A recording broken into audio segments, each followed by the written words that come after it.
Welcome to Flippening, the first and original podcast for full-time, professional, and institutional crypto investors. I'm your host, Clay Collins. Each week, we discuss the cryptocurrency economy, new investment strategies for maximizing returns, and stories from the front lines of financial disruption. Go to flippening.com to join our newsletter for cryptocurrency investors and find out just why this podcast is called Flippening. Clay Collins is the CEO of Nomics. All opinions expressed by Clay and podcast guests are solely their own opinion and do not reflect the opinion of Nomics or any other company. This podcast is for informational and entertainment purposes only and should not be relied upon as the basis for investment decisions. My guest today is Hunter Horsley, and this is one of the very best episodes of Flippening to date. I'll tell you why in a second, but first some background on Hunter. Hunter is the co-founder and CEO of Bitwise Asset Management, which operates the very first crypto index fund called the Hold 10, which tracks the top 10 crypto assets weighted by inflation-adjusted market cap. The Hold 10 index fund has several hundreds of investors that range from billionaires to professors to large RIA firms. By the way, RIA stands for Registered Investment Advisor. Bitwise Asset Management itself closed a $4 million equity round last December, and investors included Naval Ravikant, Keith Raboy, David Sachs, and people who operated at or invested in Stripe, Coinbase, Wealthfront, Palantir, and many other Silicon Valley unicorns. I think you'll enjoy this conversation. Here's why. Far and away, my most popular interviews have been with hedge fund managers. I think it's because it's their job to spend time thinking deeply about the future and what it holds, and then to make bets on this envisioned future. This requires hedge fund managers to be constantly reading, researching, getting on planes to speak with crypto projects, and in some cases, gathering primary source data that's not available anywhere online. I think hedge fund managers are among my most popular guests because recruiting and retaining fund investors requires managers to present compelling articulations of the future they're betting on. And my listeners in particular love hearing diverse and compelling articulations of the future, especially when these articulations are backed by large monetary bets.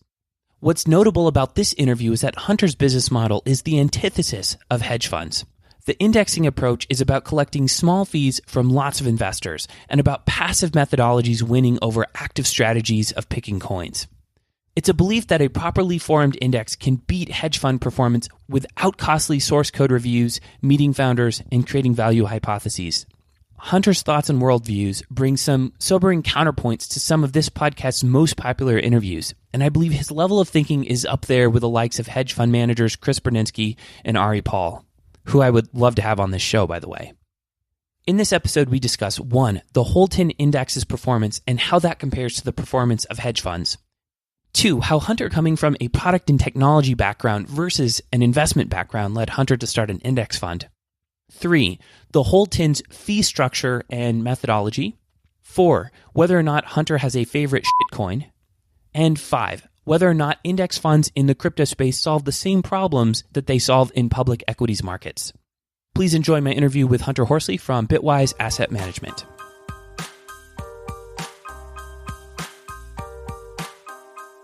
I was at a dinner last week. It was a bunch of people in crypto. Everyone went around the table and talked about their favorite shitcoin, which kind of blew me away. I couldn't believe it. Yeah, I was a little disappointed. What's your favorite shitcoin? I don't have a favorite shitcoin. Because they're shitcoins. Yeah. Okay. There's a lot going on in the community, and the Lambos and shitcoins are part of it. You know, with Bitwise, we're mostly focused on the large caps and our clients and all that type of stuff. Yeah.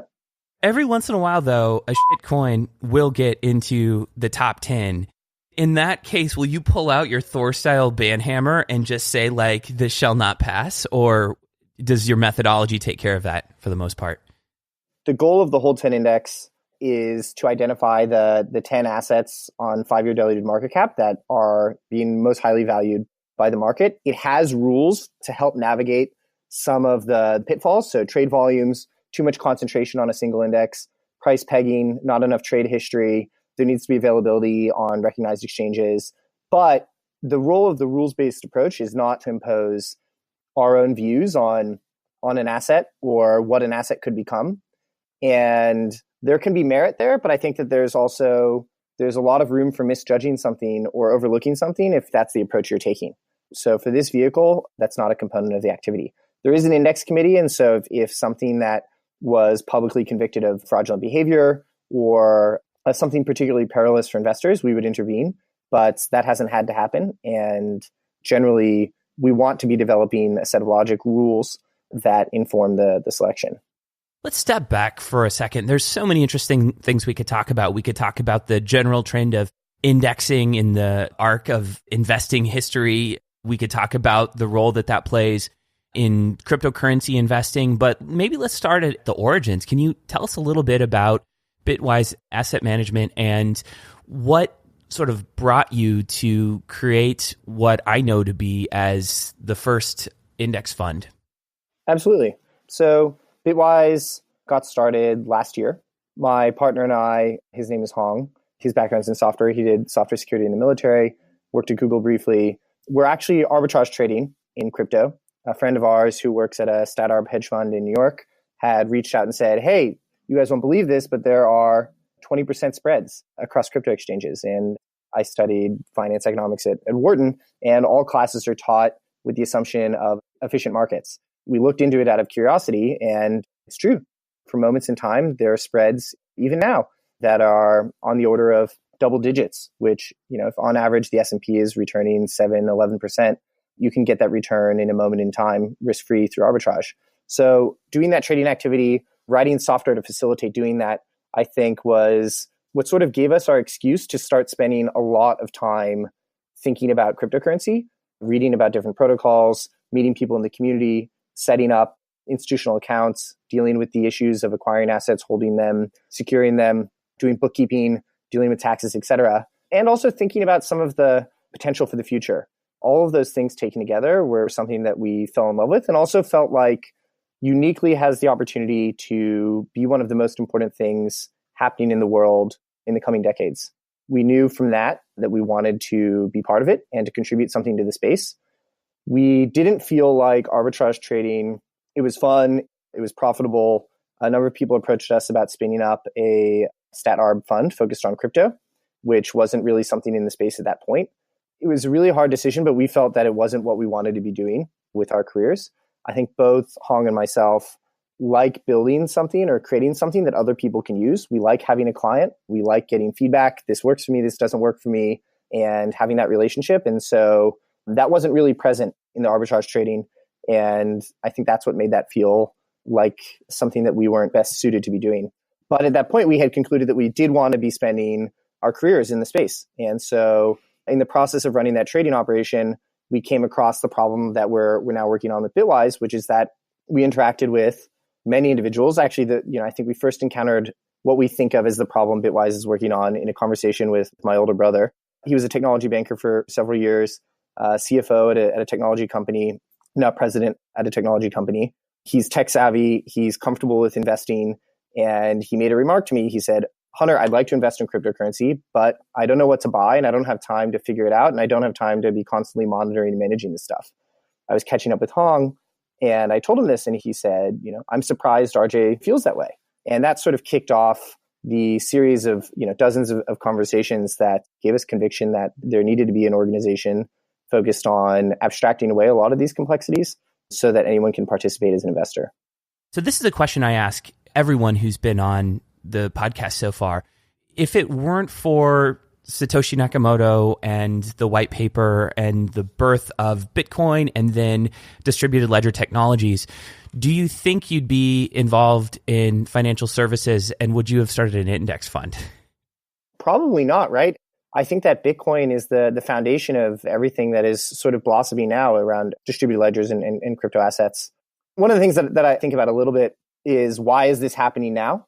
There's a certain path dependency of history sometimes. And in contemplating that question, one of the thoughts I have is that the moment in time that Bitcoin was introduced to the world, 2009, was in many ways actually a uniquely fertile period for something like cryptocurrencies to be embraced by society. There are two things that I see in that moment in time that really facilitated people being open to something like this. The first is the proliferation of social media, platforms like Instagram, Facebook, Twitter. I think we're all familiar with the term the Arab Spring, but one of the byproducts of social media and the ability for anyone to become a content producer and then to distribute to anyone else is that it's shed light on the behavior of large institutions, of large organizations, and allowed some people who previously weren't able to express what they were seeing to do so more broadly.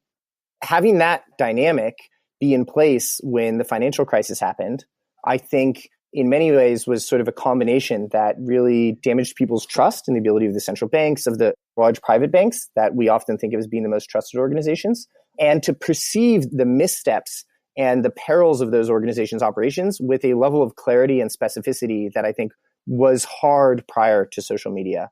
I think that, in addition to the business models and some of the concerns that many people have about Facebook and Google and others and how their data is being monetized, sort of compounds to create an environment where I think people are more sympathetic and open to the idea of having, decentralized systems for transferring value or for accomplishing things.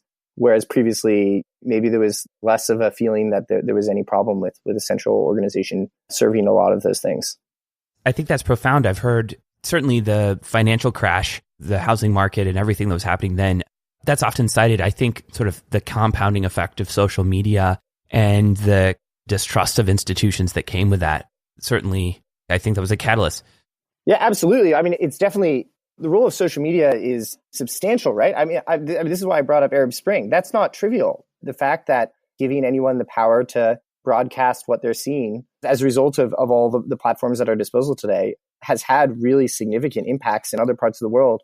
It makes sense that it would affect people everywhere. So I think that that's definitely something that has been one of the prevailing developments in the past 10 years and plays into the world that cryptocurrency is now stepping into. Let's fast forward a little bit. The Bitcoin white paper comes out. Bitcoin comes out in 2009. 2009, yeah. And then various forks of Bitcoin come out. Ethereum comes out. For a while, we were living in a Bitcoin world. It was, there was Bitcoin and there was everything else. And then Ethereum came on the scene and I think surprised a lot of people with the growth it's seen. And that kind of brings us to the place where we are now, which is a truly, multi-token world. In a lot of ways, I think that set the groundwork for an index fund because you can't just bet on two tokens and assume you're going to benefit from most of the growth in the space. What I'd like to hear from you is really the case for index funds. I was talking to someone the other day who was going to start an index fund, but they also run a hedge fund, and they couldn't speak freely about the benefits of an index fund over traditional hedge funds because they're at odds. Because they are at odds. So what's the case for index funds over hedge funds? To back up a little bit to the premise you set, I do think that the clear need for holding a portfolio in crypto has been something that's new as of 2017. So as you pointed out, crypto was by and large a Bitcoin maximalist world for the years between 2009 and just last year. Bitcoin was always 85% or more of the combined market cap of all crypto assets. In May of 2017, it dropped to around 55%, and it ended the year around 35%. That's a relatively new state of the world.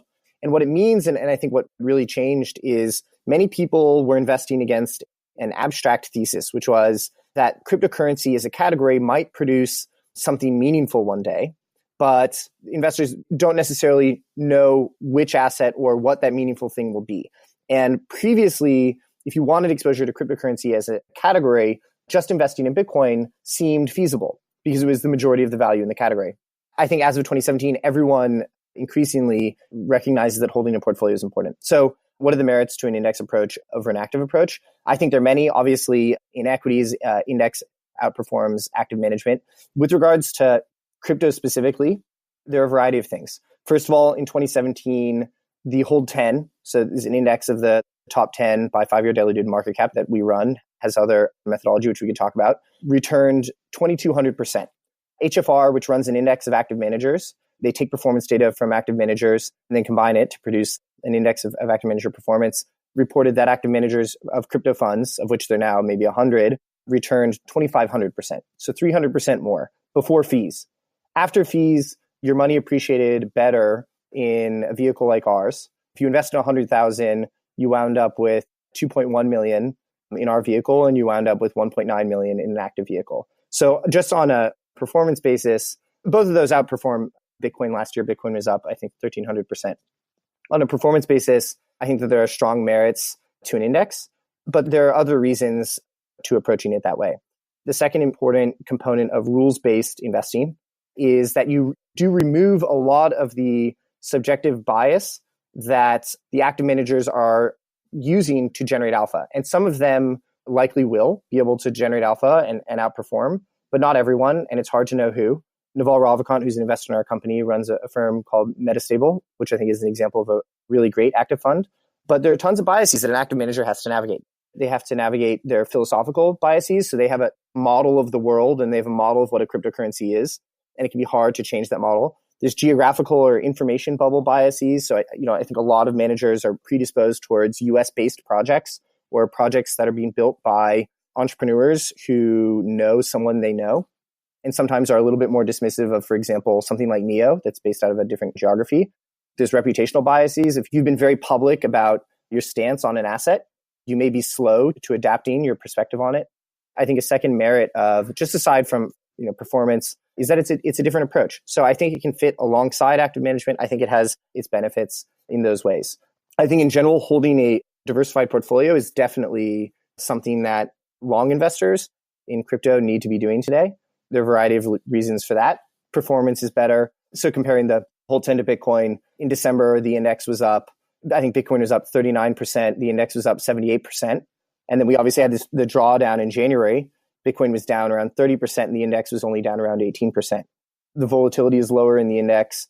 The other important thing to recognize, because crypto assets are so nascent, there are a lot of tail risks that remain for any of these projects. As an example, a blockchain could be hacked. Some sort of overly cumbersome regulation could come into place. There's key man risk. If an important leader of a project is murdered or has a really unfortunate development like that, that can cut short the life of what is otherwise potentially a really good technology or a really good and promising network. I think a microcosm of this would have been what happened with Tezos last year, which is, I think, a project that everyone has had very high expectations for and had a tail event like this take place. They're an incredible team, an incredible group of people, had incredible backers, but there's a lot of risks to operating in the space. And so that's another thing that you can mitigate by holding a basket. Absolutely. So I looked up another article about average crypto hedge fund returns in 2017, and it was 1,100. So Bitcoin, by an order of magnitude, outperformed the average crypto hedge fund. So you got to think about, people paying 20% for what are essentially beta gains on this space when a simple index fund, the hedge fund, was up 1,100% versus Bitcoin, which is up 1,400%. Our index was up in excess of 2,000. Yeah. When you consider kind of the historical context in the arc of history and sort of the increase that we're seeing in public equities markets of indexing and index funds, and then you think about what indexing looks like for crypto assets, do you think that an index fund in the crypto space essentially solves the same problem that it solves in public equities markets, or do you think it solves a different problem? I do think it's playing a similar role in selection and reducing some of these biases as well as bringing down the cost of selection and managing a basket. But I think in 2017, hedge funds were introduced, futures were introduced. We launched the first cryptocurrency index fund, and there's increased interest from people in traditional capital markets.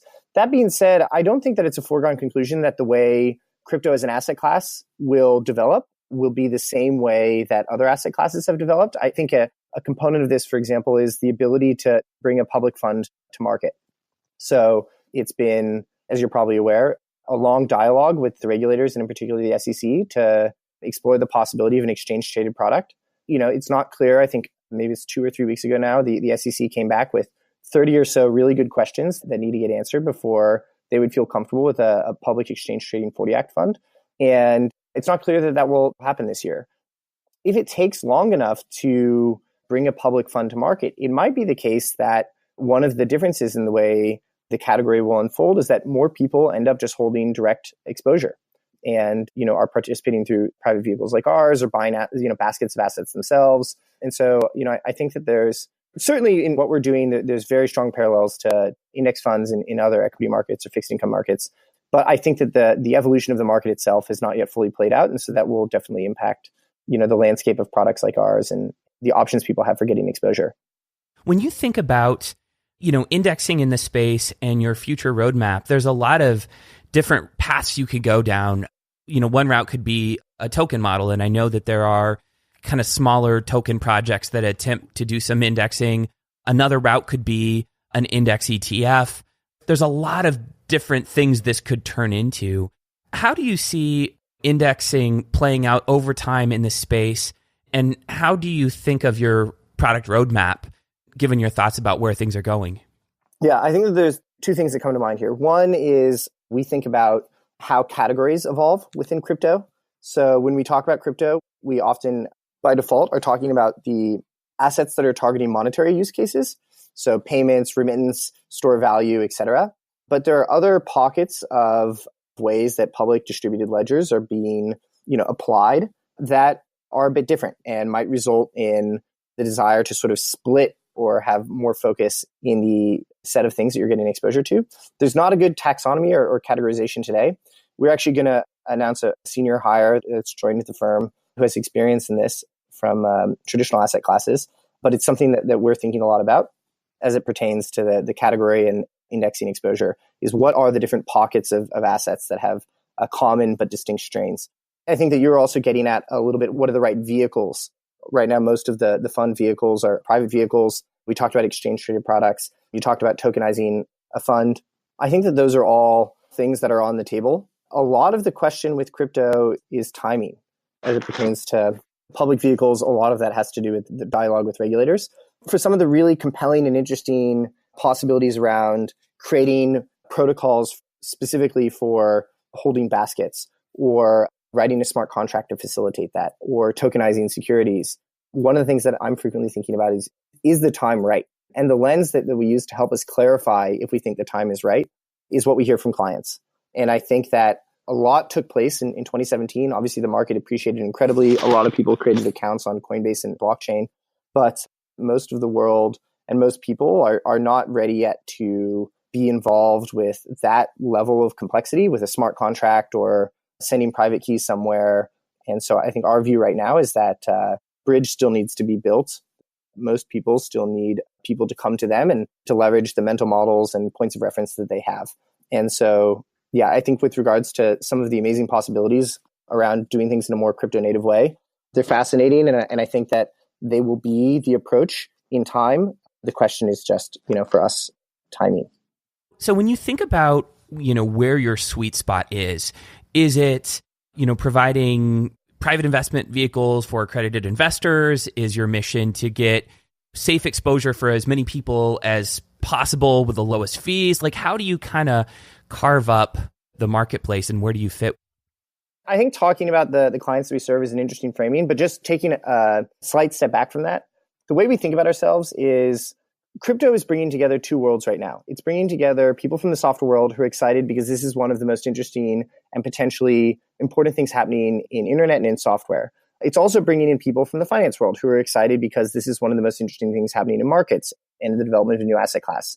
The way that we see ourselves is that we want Bitwise to be, at its core, a software organization who can stay on top of these details and be the expert in creating rules-based abstractions for investors and to be a partner to them over a long period of time. The structures that we set up are low cost, high volume, and have necessitated taking venture investment.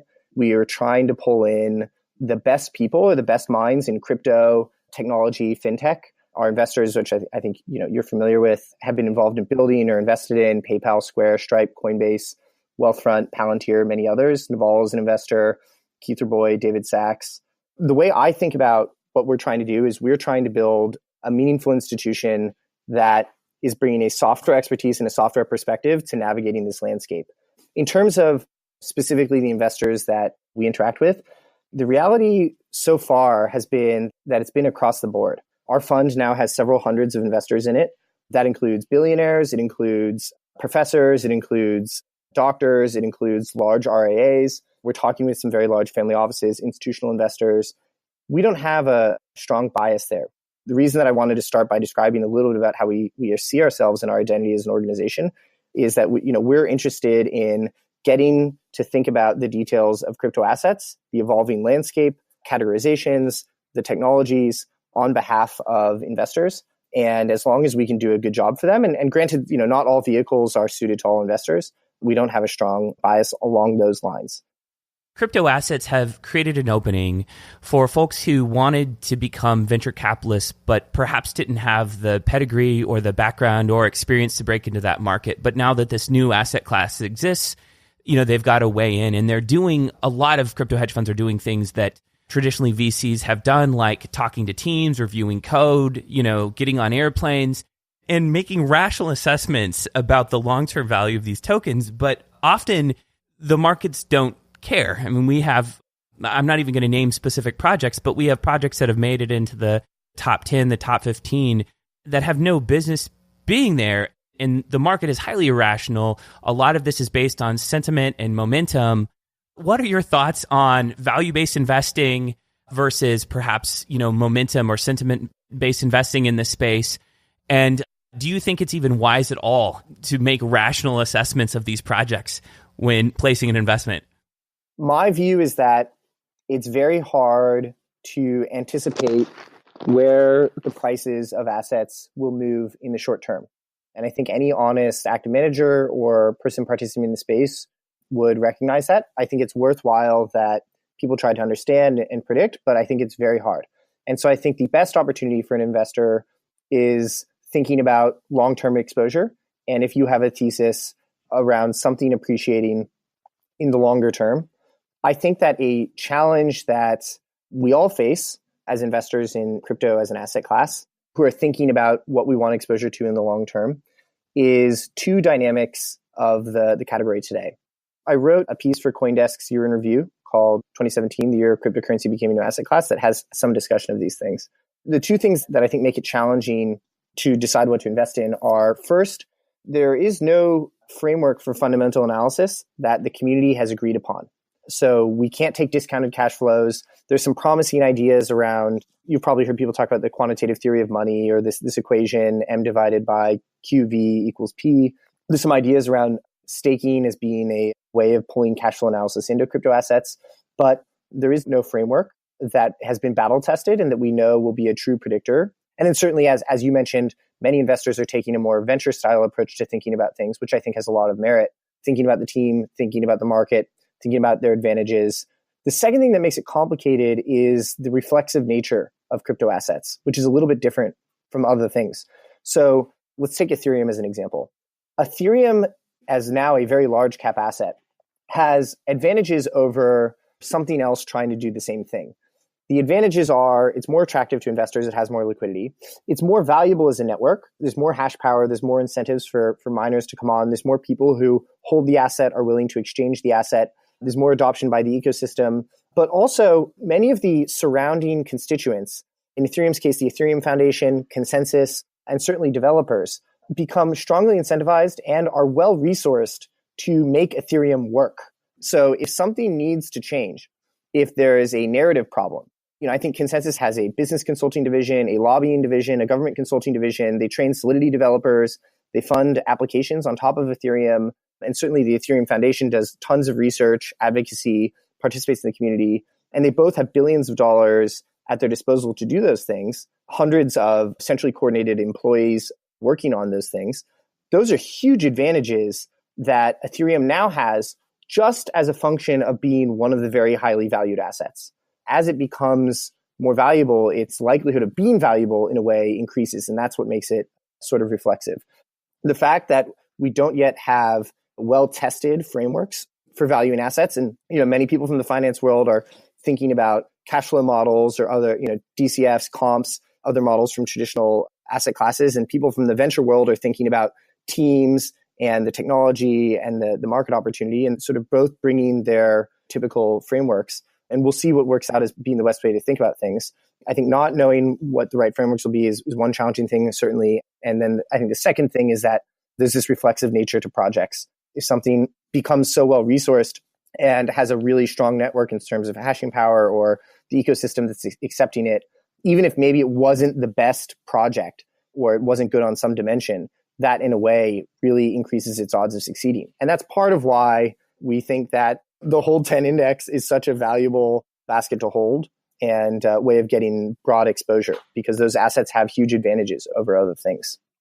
Let's just talk through the fundamentals of the product offering. So what are the fees? What's the lockup terms? Are there gates? What's the minimum investment? Are there early withdrawal penalties? If you could just walk us through sort of the high-level parameters of the offering, I'd be grateful. Yeah, absolutely. The Bitwise Hold 10 fund, it's tracking this rules-based strategy, the Hold 10 index. I've sort of mentioned a few of these things before, but is looking at 5-year diluted market cap. Market cap was not a concept designed for crypto assets. I think it's one of the really helpful bridges of understanding that has been built. But market cap sort of assumes a fixed supply. In equities, supply changes in a step function with a split, buyback, new issuance. But for crypto assets, sort of definitionally, it changes continuously and the function is different for different assets. And even for assets that have the same function, like take Zcash and Bitcoin, for example, depending on their age, they're in a different moment of supply increase.